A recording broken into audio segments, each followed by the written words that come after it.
بسم اللہ الرحمن الرحیم الحمد للہ رب العالمین والعاقبۃ للمتقین والصلاۃ والسلام علی رسول اللہ اما بعد فاعوذ باللہ من الشیطان الرجیم بسم اللہ الرحمن الرحیم ایاک نعبد وایاک نستعین اهدنا الصراط المستقیم صراط الذین انعمت علیہم غیر المغضوب علیہم ولا الضالین آمین. صدق اللہ العظیم. اللہ رب اشرح لی صدری ویسر لی امری واحلل عقدۃ من لسانی یفقهوا قولی رب زدنی علما رب زدنی علما رب زدنی علما. اللهم صل على محمد النبي الأمي وأزواجه أمهات المؤمنين وذريته وآل بيته كما صليت على إبراهيم إنك حميد مجيد. اللهم صل على محمد النبي وعلى آله وأصحابه وبارك وسلم. اللہ جل شانہ نے فرشتے بھی پیدا فرمائے، جنات اور انسان، یہ تین بڑی مخلوق ہیں، اور فرشتے صرف اعمال اور ڈیوٹیز انجام دیتی ہیں جو اللہ نے ان کے ذمہ لگا دی. نہ اس سے غفلت ہو سکتی ہے، نہ سستی ہو سکتا ہے، نہ چھوٹ سکتا ہے، نہ کمی ہو سکتی ہے، نہ وہ زیادتی کر سکتے ہیں، اور ان سے زیادہ اعمال اور عبادات بھی کوئی نہیں کر سکتا. ان کی ہاں نافرمانی کا مادہ ہی نہیں ہے. اس کے بعد جنات ہیں جو انسانوں سے بہت زیادہ ہیں، ان عمریں بھی زیادہ ہیں، جن کے اندر شر کا مادہ زیادہ پایا جاتا ہے. جو شیاطین ہے نا، یہ جن ہی میں سے ہے، لیکن شیطان ابلیس کی نسل کو شیاطین کہتے ہیں. ابلیس خود جن تھا، جنوں سے تھا، تو جن ہی ہے، لیکن جب اس کی نسل آگے بڑھی تو اسے شیاطین کہتے ہیں. شیاطین جن ہی سے ہیں، تو جنوں میں بھی شیاطین میں بھی شر کا مادہ بہت زیادہ پایا جاتا ہے. ان میں بڑے نیک لوگ بھی، بڑے بڑے صالحین بھی گزرے ہیں جنات میں. اور شیاطین جو ہیں، شیطان کی اولاد میں بھی کچھ نصیب ایسے ہیں کہ جنہیں ایمان کی دولت ملی اور انہوں نے توبہ کی اور دین کا کام کیا. اور جنات میں بھی ایک خاصی بڑی تعداد، بہت بڑی تعداد ہر دور میں مسلمان رہی، ہر نبی پہ ایمان لے کے آتی رہی. اور نبی صلی اللہ علیہ وسلم کے زمانے میں سورہ جن کا بھی واقعہ ہے. اور اس کے علاوہ حدیث میں حضرت عبداللہ بن مسعود رضی اللہ تعالیٰ سے روایت ہے، الحمدللہ میں گناہگار، مکہ سے دور ایک فاصلہ ہے، کوئی 80 کلومیٹر کے فاصلے پہ ہوگا، اتنا ہی لگ بھگ کمی بیش. تو وہاں ایک جگہ ہے جہاں رسول اللہ صلی اللہ علیہ وآلہ وبارک وسلم تشریف لے گئے تھے. تو اس کے اس طرف جنوں کا ایک قلعہ بھی ہے. تو الحمدللہ وہاں ایک کنواں بھی ہے، جس کنویں کا پانی رسول اللہ صلی اللہ علیہ وسلم نے استعمال فرمایا تھا. تو ایک وادی ہی جن ہے جو مکہ سے اس فاصلے پہ. ایک وادی جن ہے جو مدینہ میں ہے، مدینے سے فاصلے پہ، جو بہت مشہور ہے دنیا میں، جس میں وہاں بڑے عجیب و غریب قسم کے کارنامے ہوتے ہیں. تو اتفاقاً وہاں بھی جانے کا اتفاق ہوا. تو یہ جو مکہ کے قریب کی جگہ، یہ وہ جگہ ہے جہاں آپ صلی اللہ علیہ وسلم تشریف لے گئے تھے، تو جنوں کو تبلیغ کی تھی. اور اس سے قریب کے راستے میں ہی جب آپ فتح مکہ کے لیے تشریف لائے تھے، تو جو ایک مسجد ہے جس میں آپ نے قیام کیا تھا، اس سے آگے جا کے یہ جگہ آتی ہے. تو الحمدللہ اس کنویں کا پانی بھی نصیب ہوا. تو جو مدینے سے بہت فاصلے پہ کوئی 90 سے زیادہ کلومیٹر ہے، ایک وادی جنہیں بہت وسیع علاقہ ہے، پہاڑ ہیں گرنا دامن میں. وہاں تو کچھ چیزیں عجیب و غریب میں نے خود بھی دیکھی. بڑا میں حیران ہوا، کیونکہ میں نے سنا تھا کہ جی وہاں جب جاؤ تو جنات کی حکومت ہے، اور جب آدمی واپس آتا ہے تو گاڑی کو جن دھکیل کے باہر نکال دیتے ہیں نا. تو مجھے یقین تو نہیں تھا، لیکن چلو بچہ تھا، شہریار تھا، میں تھا، اہلیہ تھی، بچے تھے. تو جب ہم وہاں پہنچے تو تھوڑی دیر ادھر ادھر پھرا. تو اس کے بعد جب ہم واپس جانے لگے تو گاڑی سٹارٹ کی. سٹارٹ کے بعد جب چلنی شروع ہوئی تو بچے نے وہ جو گیئر تھا نا، وہ نیوٹرل کر دیا. اور جب گاڑی چل رہی ہے، کوئی گیئر نہیں لگا، کچھ گاڑی چل رہی ہے، چلتے چلتے 60 سے زیادہ اسپیڈ پہ چل گاڑی. اس سے اس 60 سے زیادہ کی سپیڈ پہ گاڑی چل رہی تھی۔ وہ بڑی حیرت کی بات تھی میرے لیے، تو بہت زیادہ حیرت کی بات تھی کہ یہ کیا ہو رہا ہے، سمجھ بھی نہیں آ پا رہی تھی۔ میں دیکھ بھی رہا تھا یار یہ اتنی سپیڈ سے گاڑی چل رہی ہے، اور گاڑی نیوٹرل تھی نا، تو تقریباً خاصا جو جنات ان کا علاقہ جب ختم ہوتا ہے نا، تو وہ جب علاقہ ہوا تو آہستہ آہستہ آہستہ آہستہ گاڑی رک گئی، پھر اسے کر کے تو چلایا اور لے چلی۔ تو یہ تو میں نے خود اپنی آنکھوں سے دیکھا۔ پھر دوسری چیز، وہاں جب پانی پھینکا جائے تو پانی اونچی سمت کی طرف چل کے آتا ہے، میں نے خود اپنی آنکھوں سے دیکھا۔ یہ ویسے چلیں باقی کے پوتے سنا دیا۔ تو جنات بھی مکلف ہیں، لیکن جنات کے اندر وہ خوبی صلاحیت نہیں ہے جو اللہ جل شانہ نے انسانوں کے اندر رکھی ہے۔ اللہ نے انسانوں کے اندر بہت استعداد، خوبی، قوت، مہارت، ذہانت، للہیت، اللہ کا قرب، ان نور کی تجلیوں کو پانے کی کیفیت، یہ انسان کو بہت بڑا اللہ نے انسان فرمایا ہے۔ اتنی بلندیوں، اور جو بھی سب زمانے میں سید آدم علیہ السلام سے نبی صلی اللہ علیہ وسلم کے زمانے تک تمام جو جن تھے وہ اس جو نبی تھے جو انسانوں میں انہی کے امت میں سے تھے۔ جنوں میں کوئی نبی نہیں، وہ انسانوں کے نبیوں کی تابع میں آتے ہیں۔ پھر اس کے بعد انسان آ گیا، تیسری مخلوق۔ تو بھئی جو اصل چیز میں عرض کر رہا ہوں نا وہ یہ ہے کہ دین تربیت سے آیا، سیکھنے سے آیا، سکھانے سے آیا، بتانے سے آیا، نقل سے آیا۔ انبیاء علیہ السلام کو براہ راست اللہ کی طرف سے وحی کے ذریعے، القاء کے ذریعے، وجدان کے ذریعے، خواب کے ذریعے، مختلف ذرائع سے اللہ جل شانہ خود رہنمائی فرماتے ہیں براہ راست۔ وحی الہی جبرائیل امین لے کے آتے ہیں، تو اس کے علاوہ باقی ساری چیزیں جو ہے نا وہ من جانب اللہ ہوتی ہیں۔ تو وہ ایک نبی، پھر نبی اپنی زندگی میں اللہ کی منشا، اللہ کی رضا کو پانے کے سلیقے، طریقے، ترتیب جو انجام دیتا ہے اسے نبی کی سنت کہتے ہیں۔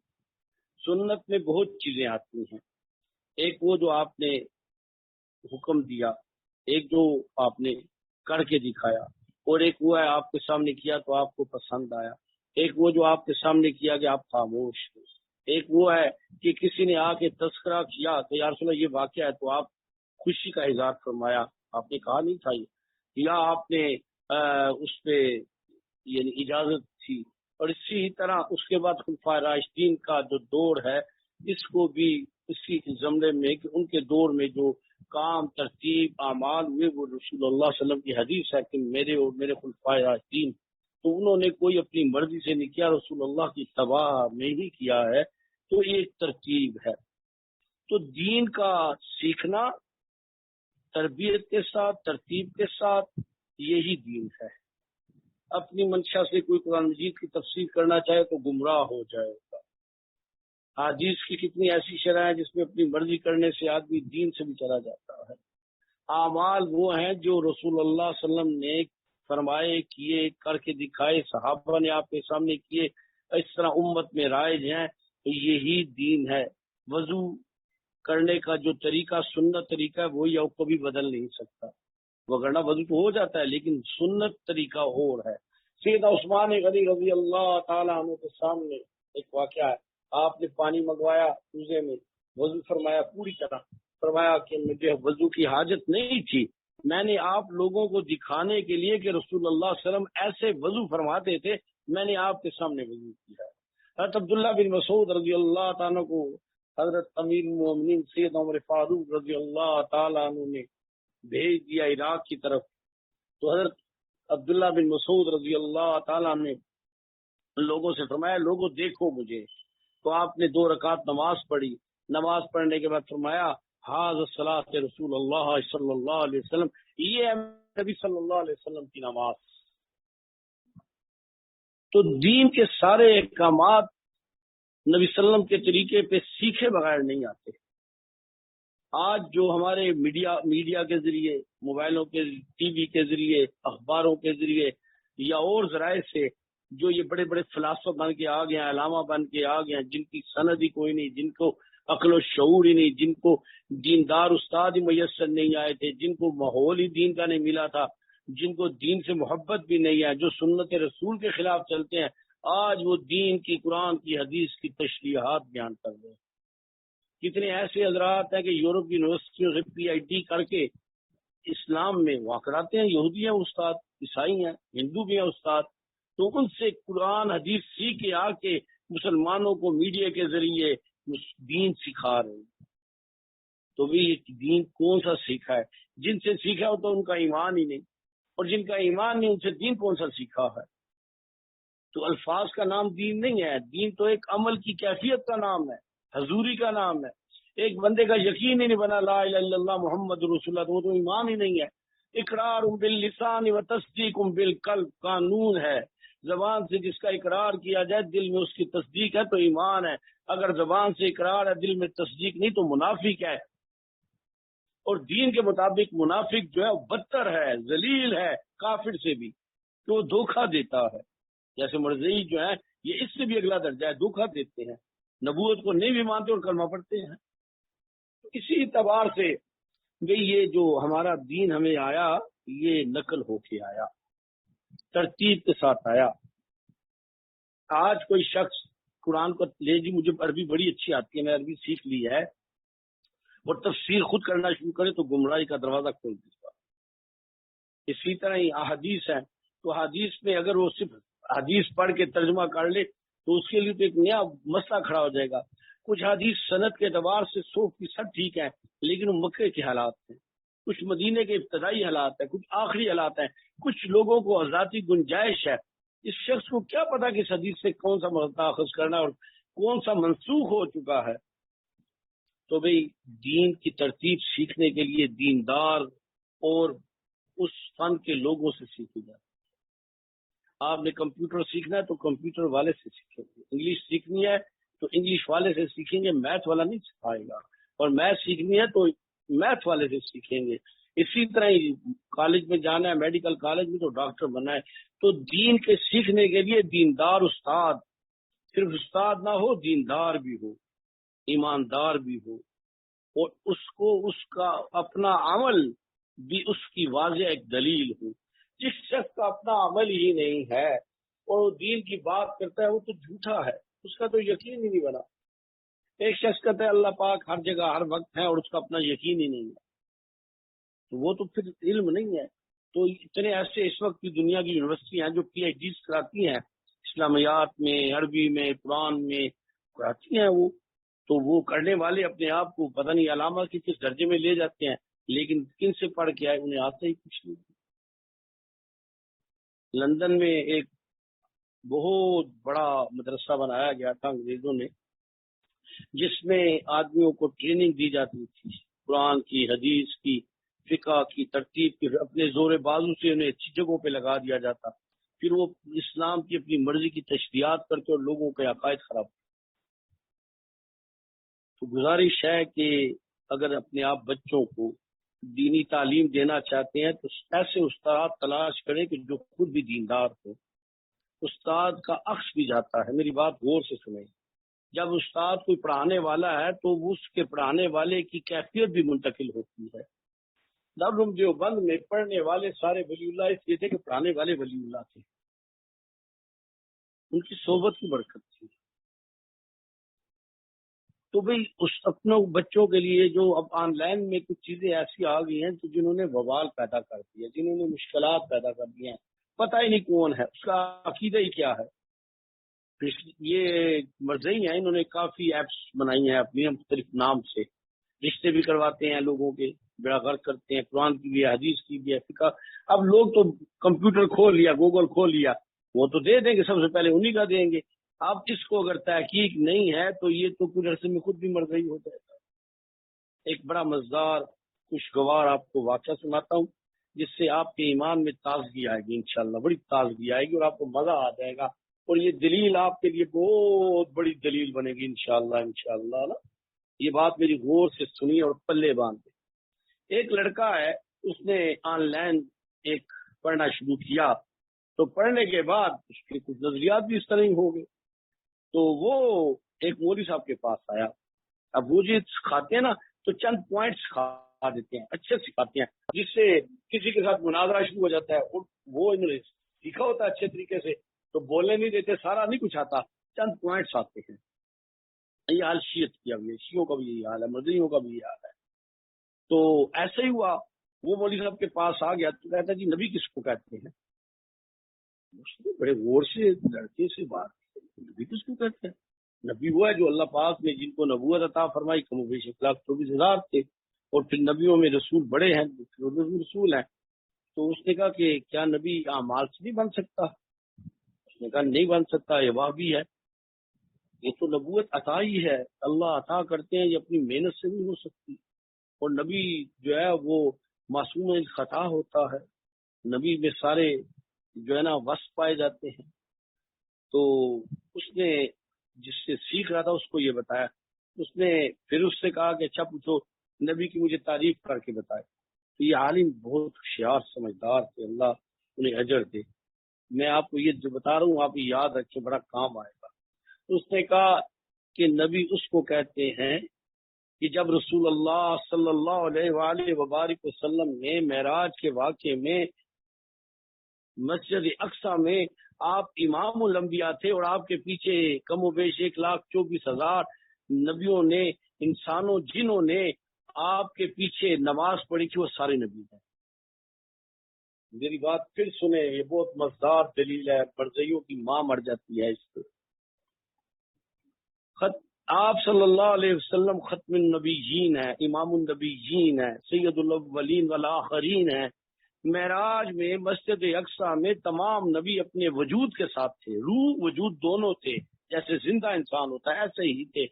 وہ کہا کہ نبی صلی اللہ علیہ وسلم مصلی پہ امامت کے تھے اور آپ کے پیچھے انسانوں میں جن لوگوں نے نماز پڑھی ہے وہ سارے نبی تھے۔ وہ مرزا مردود تو پیدا ہی نہیں ہوا تھا، باقی نبی تو پہلے گزر چکے تھے، اللہ نے بلا لیے تھے، تو وہ نبی ہے، یہ نبی اس کو کہتے ہیں۔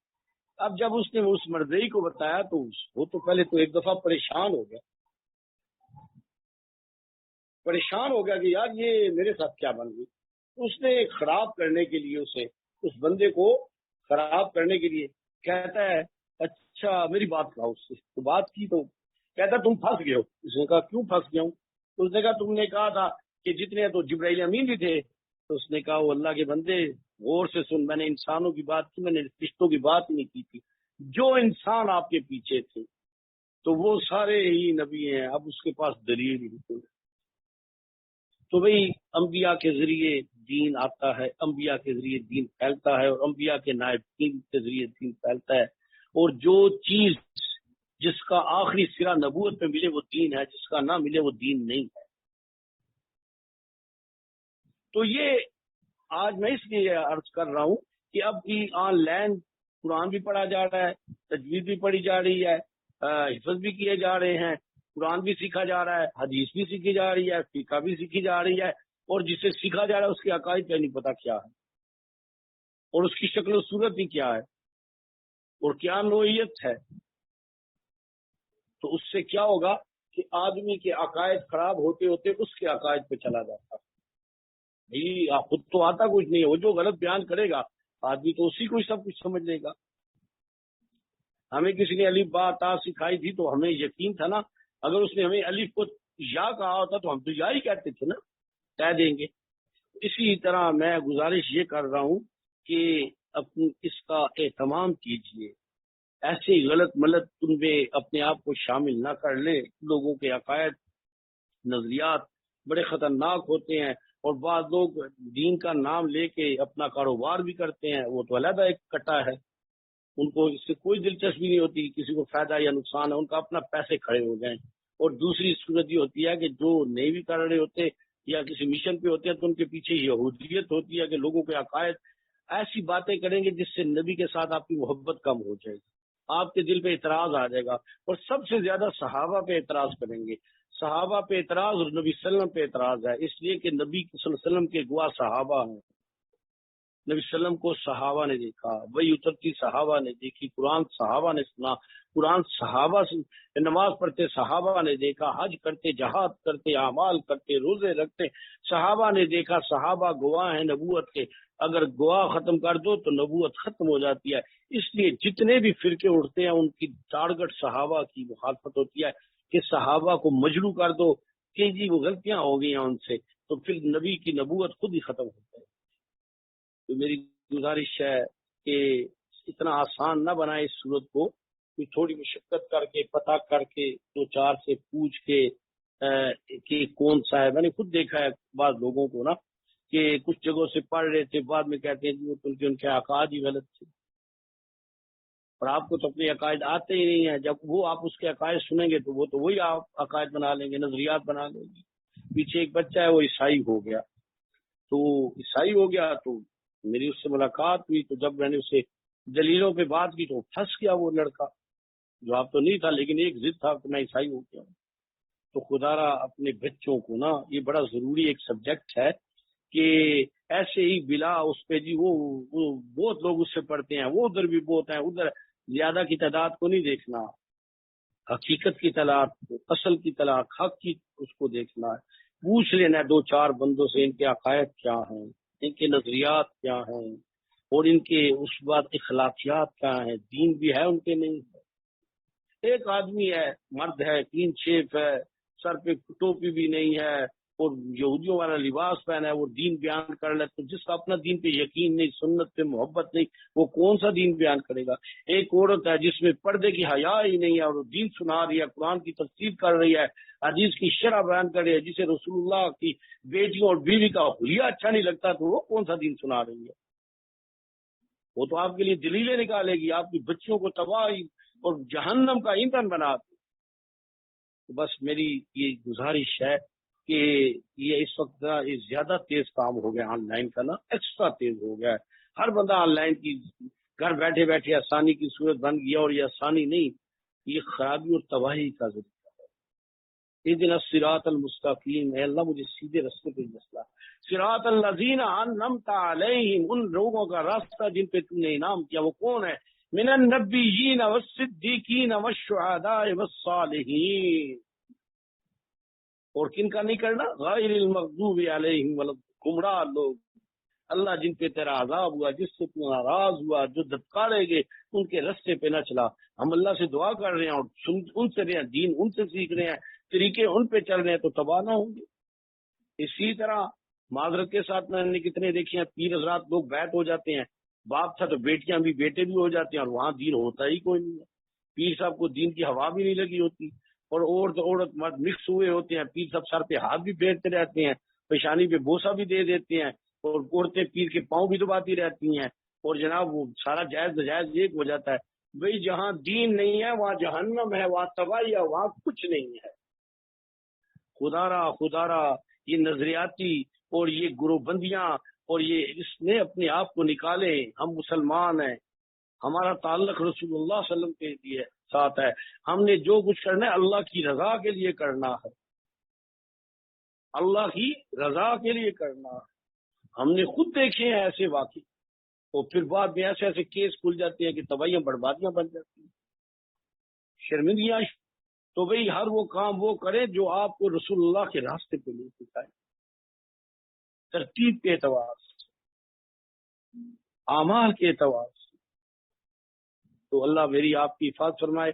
یہ ضروری کام ہے اپنے بچوں کو جن لوگوں سے پڑھا۔ آپ دیکھیں، میں ایک معذرت کے ساتھ ایک نہیں بہت واقع ہو چکے ہیں، بعض لوگوں کے بچیوں کو ٹیوشن پڑھانے کے لیے کچھ حضرات آتے ہیں، تو بچیاں بھی جوان ہوتی ہے، تو وہ جی اس نے ماسٹرز کیا ہوا ہے، تو کچھ عرصے بعد پتہ چلتا ہے کہ وہ بچی کے اس سے تعلقات ہیں، یہ شادی بار کر لی ہے۔ خدا را چند دنیا کی عارضی تعلیم کے لیے بچیوں کا کردار اور بچیوں کا مستقبل اور ان کی آخرت تباہ نہ۔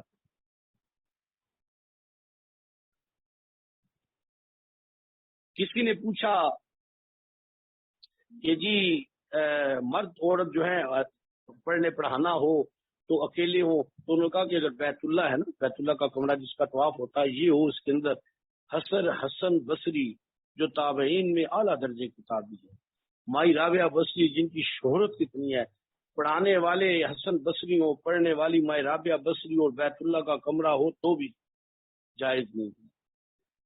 پیروں کے پاس بیٹھ کے ان کو وہ پاؤں دباتے رہنا، وہ سروں پہ ہاتھ پھیر رہے ہیں، جسم دیکھ رہے ہیں، وہ ان کو دیکھ رہی ہیں۔